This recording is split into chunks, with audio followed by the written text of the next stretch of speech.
From Newsweek, Trump orders DOJ to fire all remaining Biden-appointed U.S. attorneys. Yes. The president posted on Truth Social, over the past 4 years, the Department of Justice has been politicized like never before. Therefore, I have instructed the termination of all remaining Biden-era U.S. attorneys. We must clean house immediately and restore confidence.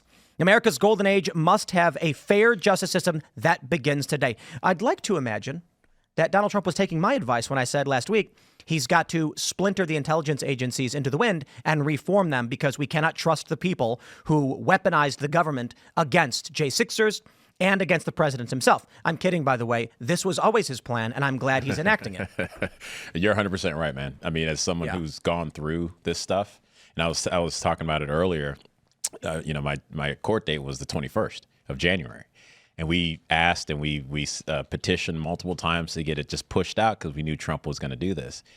They wouldn't. The judge kept it going, which cost me money, kept pushing, paying for legal fees and all that stuff. And instead of being reasonable, literally the lawyer's like, nope, we're ready to go. We want to go ahead and prosecute this guy for 4 misdemeanors. Yeah. And we need to clean this all up. We've had a couple different people that have had different experiences, regarding January 6th. And I was wondering, do you feel like you had a fair court hearing and dealing with the court, the prosecution? I know that you didn't actually go to trial. You were dealing with all that stuff. But did you feel like you had a fair, treatment, or did you feel like the entire system was biased against you? I think the entire system was. I mean, I got raided in 21. So they raided my home and took all my electronics in 21. I didn't get charged or anything. So for 2.5 years, I was on the quiet skies list. Okay. So without being charged, right? You're supposed to be innocent until proven guilty. Yep. I'm searched every time at the TSA checkpoint. When I go to the gate, 6 agents are there to check me again. Mind you, I hadn't been charged. And I was on that list before they raided my house because they raided in June. My first trip in 21 in April is when they started doing this. And then they didn't arrest me until it was November 30th of 23, coming back from the Lady Ballers premiere for Daily Wire. Mm-hmm. And they arrested me on the tarmac at Burbank Airport. And they ripped me away from my wife. I mean, it came 4 agents. It came like I was like El Chapo. Mm-hmm. I'm like, what? Then you go into the court case and you start to go through that process. And thank God that people have been really generous because I was like not guilty, but in the long run, it's cost me close to 180. Yeah. Well, that's a big part of what they were doing, and that's something that Trump said when he issued the pardon was that the people who have gone through this have already been broken. Yeah. They've already been financially ruined. They've already been punished through this legal process. That's why I asked if you felt like the system had treated you fairly or not, because of the fact that essentially it seemed like it was kind of common knowledge that the punishment or the process was the punishment. Yep. And that's something that you hear frequently surrounding this topic. And I wondered your experience.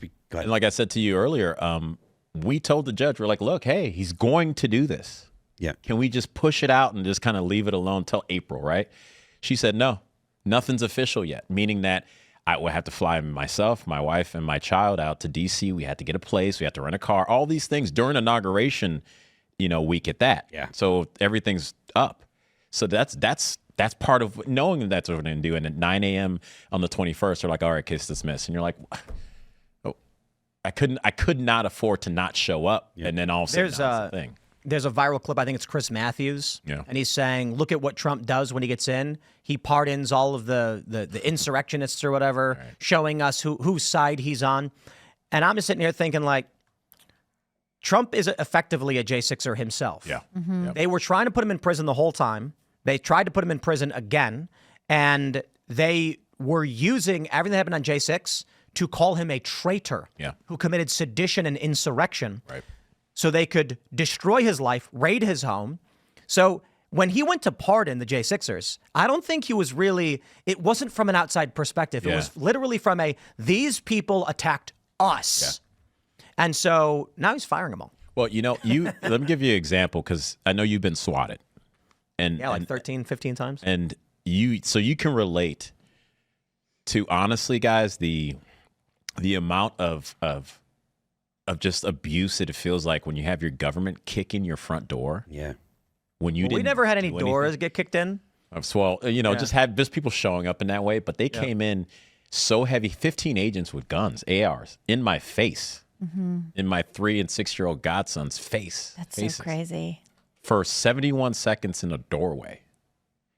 And so Trump knows what that's like because they went through his wife's underwear drawer. And she's still mad about it. I blame her. I think people don't. You don't see the rage Trump has and the anger. Yeah. He's tweeted about it, and he said these people went to my home. But you make a great point about what it's like when they show up to your house. And Donald Trump, let's talk about his classified documents. Trump had a bunch of boxes of knickknacks, like daily briefings from when he was president, that he probably didn't think twice about. Right. They were scattered about his home in Mar-a-Lago, and the papers were not even properly organized. Yeah, they weren't. What's the word? Collated. Collated. Right. Yeah. That's exactly the word. I used to work in an office. Yeah, that's a good word. They were literally. That's an office word. Page 1 was there, and page 7 was there.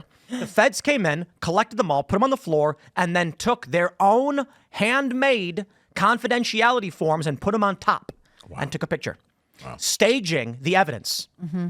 Joe Biden, meanwhile, admitted he retained classified information illegally for the purpose of writing a book to make money. Right. As vice president. And kept it in multiple offices and his garage. And so then Donald Trump, minding his own business, has law enforcement, FBI, raid his home, his wife's underwear drawer, his son's room. Oh, boy.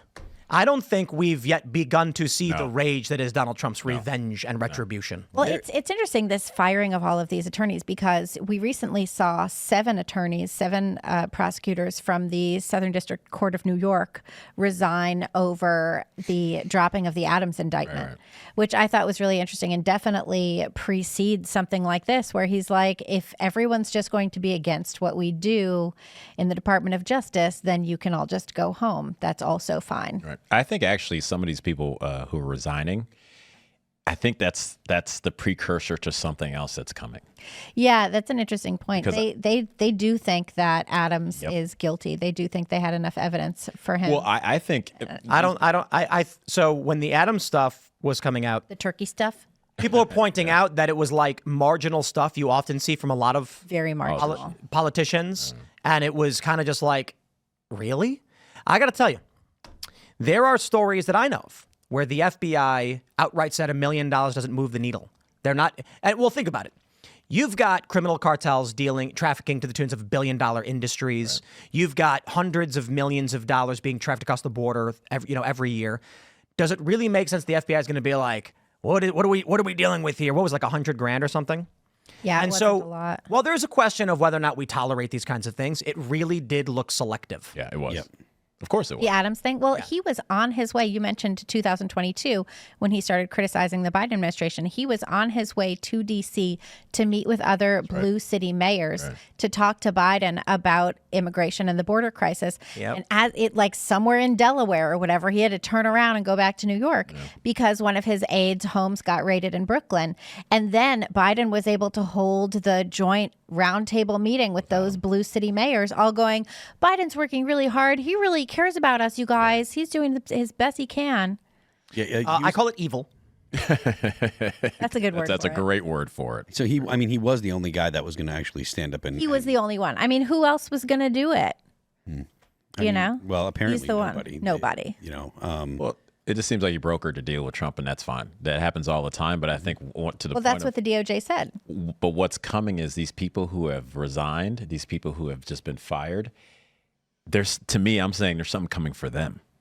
There's something coming for these people who are running right now. What do you mean coming for them? Did they do everything in an up and up, just like the J6, attorneys? No. I Just think like they should a go lot to jail. of these. Yep, exactly. There's a lot of these judges who are the same way. Where these individuals knew that they were acting in violation of the law. Let me just I'll give you an example. There was a story today that a CBP agent was arrested for allegedly being a member of the cartels. Yeah. And my point was, whenever we talk about law enforcement, there is a conservative bias. I'm not saying everybody on the right is a conservative, to believe the cop was doing nothing wrong. That is, we know from Dr. Phil that CBP agents were facilitating child trafficking, that children were coming across the border with numbers on their arms. They'd look at the number, call, knew it was a child slaver, and they'd say, send him anyway. The presumption the bias in the mind of the right was, these are guys who don't want to do this, but Biden's making them do it. They never stopped to consider that some of these guys might literally be cartel members who infiltrated government. So my point is, do not presume these FBI agents, because we had a guy on last week who said there's a lot of good patriots serving and, they had bad administrative leadership. Stop assuming that. Some of these guys might be literal activists who applied for the express purpose of being able to weaponize the DOJ against political ideology. Yep. And they're literally sitting behind the scenes going, we got to get Trump supporters arrested so we can stop Trump from winning. Oh, yeah. And I know that's what happened. When I got arrested on the 30th, and we're driving in a car, I'm like, you guys know where I live. You guys could have called me. We could have had a conversation. The agent literally said to me, well, we didn't want you to be prepared. So they came in force so that I wouldn't be prepared. And they're getting bonuses for every time they do these things. Wow. So they're not doing a raid and it's just part of their salary. They got a bonus to do the raid. Yeah. They did a bonus for showing up on that tarmac. They're getting paid extra to do these things. To torment Americans. Yes. Yeah. So they deserve everything that's coming for them, man. This thing with the U.S. attorneys also, it's not unprecedented. Bill Clinton fired 93 U.S. attorneys when he came into office. Right, yeah. It's sort of a presidential prerogative. Like, why would you want a bunch of attorneys who have completely different priorities from your Justice Department? Right. Especially considering the Donald Trump administration saw what the what he went up against. They remember what they went up against in his first administration. Like I know that this is something that has probably been repeated ad nauseum, but his being out of office for 4 years was probably the best thing that's happened to the country in God knows how long. Because he had time to ruminate. Yeah, well, not only did he have time to ruminate and really actually kind of talk to people and figure out what happened, but he also saw what the government, all the things that they did to him, because he thought that all the things that they did to him, he saw, all of it, and he was like, I can't believe this, because he thought that he was going to be treated like other presidents. He thought that once I get elected, or now that I'm elected, if I just play ball with them and I, use the guys that they want, then they'll treat me. Eventually, they'll come around. That clearly isn't. Well, no, I mean, Joe Biden stripped him of his security clearance, and then everyone was like, "Well, he doesn't have a need for that." And then everyone kind of freaked out when Trump was like, "You know what? We're stripping you of your security clearance, you old man." I want to jump to this next story, but I just have to point this out for no reason. That I've been saying ruminate a bit for the past couple of weeks, and then you said it. And then I just thought about it, and I'm like, I don't actually know the root of ruminate. It means to chew on cud. Nice. So it's a reference to a cows cow and thing. goats just sitting there chewing on it for a long period of time. Well, there's worse things you can be. So when we say, he ruminated, he was chewing on. It's just funny we were an agrarian society for a while. Right. Kind of phrases, words were tossed around like somebody saw the goat sitting there just chewing on cud, and then used it as an analogy for thinking deeply and sitting there staring off in the distance. So that's what it looks like they're doing. If you actually just look at a cow, he's like philosophy. He's like, man, how big is that moon really? That goat is sitting there chewing the cud going, man, how many of these FBI agents need to go to prison? Thanks for checking out this clip from Timcast IRL. Make sure to watch the show live Monday through Friday at 8 p.m. Subscribe to this channel, and we will see you all there.